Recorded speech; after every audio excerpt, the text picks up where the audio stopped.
ازيكم يا حبايبي؟ عاملين ايه؟ يا رب يكونوا بخير. انا النهارده ان شاء الله هعمل معاكم مقدار كيلو بسكوت العيد. شايفين قد ايه هو شكله حلو، وشايفين قد ايه لونه طالع تحفه. شايفين الالوانات. انا النهارده عملته بكل سهوله وبكل بساطه، يعني هتقدري تعمليه كده من غير قلق وتمشي معايا بنفس المكونات وبنفس الطريقه. هتقدري يطلع منك احلى بسكوت عيد ومش مكلف. شايفين قد ايه ناشف؟ مش هطول عليك الفيديو عشان نشوف الطريقه. يلا بينا. اول حاجه حبايبي، معايا هنا 330 جرام سمنه. تمام. اول حاجه بس انا هفك السمنه هنا كده بمضرب البيض الاول. وعلى فكره لو مش متوفر عندك مضرب البيض عادي خالص، مفيش اي مشكله، ممكن نستخدم ايدينا عادي، مفيش اي مشكله. بعد ما فكيت السمنه حبايبي بالشكل اللي حضراتكم شايفين ده، بعد كده حبايبي الخطوه اللي جايه، معايا 330 جرام سكر بودر. هنا السكر والسمنه الاتنين قد بعض، اهم حاجه لازم تمشي بالمقادير. بعد كده حبايبي هضرب السكر في قلب السمنه لحد الاتنين ما يختلطوا في قلب بعض زي ما حضراتكم شايفين كده. تمام. بعد كده حبايبي الخطوه اللي جايه، انا هنا خلطت السكر والسمنه لحد ما لون السكر والسمنه بقوا لونهم فاتح كده. تمام. بعد كده الخطوه اللي جايه يا حبايبي، معايا هنا 4 بيضات. مقدار الكيلو بسكوت بياخد 4 بيضات. دي مكونات مظبوطه جدا، يعني تقدري تعمليه وانت مغمضه عينك ومش هيطلع معاكي فيه اي مشكله. بعد كده انا هنا نزلت في فانيليا سايله، وبعد كده انا عامله البسكوت ده بطعم البرتقال.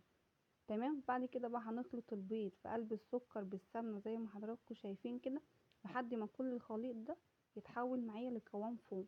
واهم حاجه عشان خاطر البسكوت يطلع معاكي ناجح هي الخطوه دي، لازم تتحول معاكي كده لقوام فوم.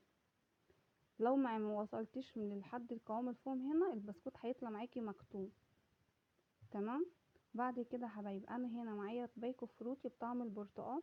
على فكره باكو الفروتي ده، ومعايا نص معلقه صغيره خالص نشادر مش كتير.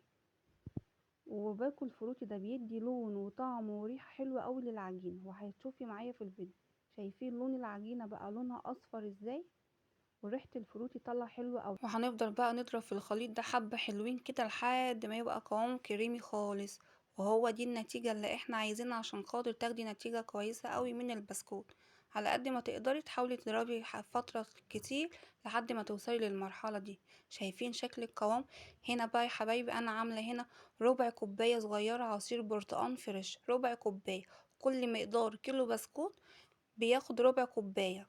وعلى فكرة نفس المقادير دي لو انت حابة تعملي بسكوت بطعم البشر، نفس المقادير دي، بس اللي هتفرق ان احنا بنغير الروايح. ومكان ربع كوباية العصير برتقال بنستخدم ربع كوباية لبن. تمام وبشر. كده حبايبي انا وصلت للقوام اللي انا عايزاه. بعد كده حبايبي انا هنا معايا كيلو دقيق. طبعا الدقيق هنا انا نخلاه. وعلى فكرة الكيلو دقيق احنا هننزل بيه كله مرة واحدة، لان دي مقادير كيلو دقيق بالظبط. وهنا معايا بيكو باودر كامل نزلت بيه على الدقيق. وبرده كل كيلو بسكوت بياخد بيكو باودر. تمام. احنا هنا مش بعجن، احنا هنا بس بنشرب القوام الكريمي اللي هو بتاع البسكوت في قلب الدقيق. شايفين شكل العجينة لمت ازاي؟ وشايفين لونها اصفر ازاي من بيكو الفروتي؟ وبجد عاطية ريحة حلوة قوي للعجينة. تمام يا حبايبي انا هنا بس معايا شويه زيت صغيرين قوي عشان خاطر بس ابدا الم بها العجينه كده. وعلى فكره العجينه كده ايه خلصت.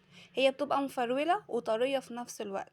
الخطوه اللي جايه انا هشيل هنا العجينه في كيسه عشان خاطر ايه ما تنشفش مننا عشان احنا في الساعه. وهنبدا نشتغل بيها على طول. شايفين بعد ما خلصت وقطعت البسكوت ومليت الصينيه، شايفين شكله طالع حلو ازاي؟ طبعا ما تنسوا تعموني باللايك والاشتراك. ويلا بينا يا حبايبي ندخله الفرن على طول.